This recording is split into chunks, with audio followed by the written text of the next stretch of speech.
బారాస నాయకులు మంతని బ్లాక్ కాంగ్రెస్ అధ్యక్షులు తిరుపతి యాదవ్ పై చేస్తున్నవి అసత్య ఆరోపణలని వాటిని తీవ్రంగా ఖండిస్తున్నట్లుగా కాంగ్రెస్ పార్టీ మండల అధ్యక్షులు రొడ్డ బాపన్న అన్నారు. కాంగ్రెస్ పార్టీ కోసం అహర్నిశలు శ్రమించిన వ్యక్తి తిరుపతి యాదవ్ అన్నారు. పార్టీ కష్టాల్లో ఉన్నప్పుడు పార్టీ జెండా విడవని నిస్వార్థ నాయకులు తిరుపతి యాదవ్.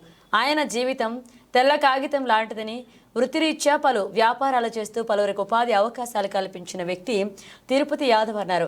బారాస నాయకులు మాదిరి అవినీతి ఆక్రమాలకు పాల్పడిన కాదన్నారు. ఎవరి జీవితం ఎలాంటిదో ప్రజలకు తెలుసు అని, దానిని త్వరలో ఆధారాలతో సహా బయట పెడతారని మాజీ ఎంపీటీసీ సభ్యులు తీగల సమ్మయ్య అన్నారు. ఈ కార్యక్రమంలో రామగిరి మండల అన్ని విభాగాల నాయకులు, మహిళా కాంగ్రెస్ నాయకురాళ్లు మరియు తదితరులు పాల్గొన్నారు. గత రాజాపూర్ గ్రామంలో కానీ రామాయపల్లె గ్రామంలో కానీ చూసుకున్నట్లయితే ఇళ్ల పేరు మీద ఇంటి పనులు తీసుకొని ఎవరినైతే ప్రజలను మోసం చేస్తుందో అది ఎవరికో తెలుసు, ప్రతి ఒక్కరికి తెలుసు ఆ విషయం. మరొకటి ఇంకొకటి ఏంటంటే గుట్టకుండా మొత్తం భూములకు సంబంధించినవి ఆ మట్టి దోపిడీ చేసిన దొంగలేవరో తెలుసు. వాళ్ళకు రాజకీయ భవిష్యత్తు ఇచ్చింది కూడా కాంగ్రెస్ పార్టీ. వాళ్ళు కాంగ్రెస్ పార్టీలో ఉండి పదవులు వండి ఇవాళ శ్రీధర్ బాబు గారు విమర్శిస్తున్నారు. ఆనాడు తెలంగాణ ఉద్యమం గురించి మాట్లాడుతున్నాం. ఆ రోజు తెలంగాణ ఉద్యమం జరగడంలో వీళ్ళు ఎవరి దగ్గర ఉన్నారనేది కూడా వాళ్ళు గుర్తెరిగి నడుచుకోవాలి. శ్రీధరబాబు గారు ఇవ్వడం వల్లే వాళ్ళు గతంలో సర్పంచ్ కానీ వేరే ఏదో ఒకటి కానీ వాళ్ళకి రాజకీయ భిక్ష పెట్టిందే శ్రీధరబాబు గారు.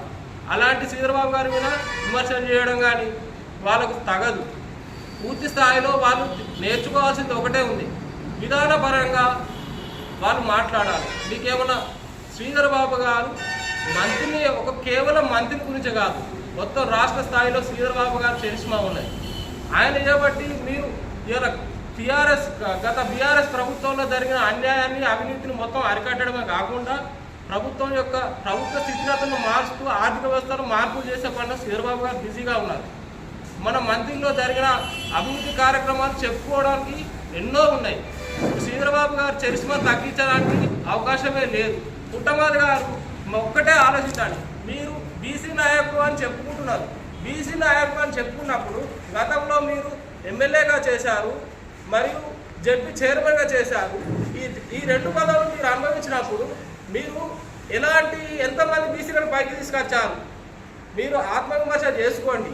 మీ వెనక తిరిగిన కార్యకర్తలను, నాయకులను మీరు ఒకటే అన్నారు, నా వెనక తిరిగే చెప్పరాసింది. మళ్ళీ ఇంకొకటి ఏంటి, ఎవరు కింది స్థాయి వ్యక్తులు నా వర్గాలు అన్నారు. ఎంతమంది కింది స్థాయి వ్యక్తులు మీరు పైకి తీసుకొచ్చారు? అదొకటి తెలియకుండా తిరుపతి యాదవ్ గారు మీరు ఆరోపణలు చేయడం అయితే అది పూర్తి స్థాయిలో అది సమంజసం కాదు. దాన్ని పూర్తి స్థాయిలో ఖండిస్తున్నాం. తిరుపతి యాదవ్ గారు వైట్ పేపర్ లాంటి వ్యక్తి. ఆయన మీద ఎలాంటి ఆరోపణలు లేరు. ఆయన బిజినెస్లు చేసుకొని కేవలం ఆయన కష్టపడి పైకి వచ్చిన వ్యక్తి. అది మాత్రం మీరు గుర్తెరగాలి. బీఆర్ఎస్ నాయకులను కూడా మీరు విచారించుకోండి.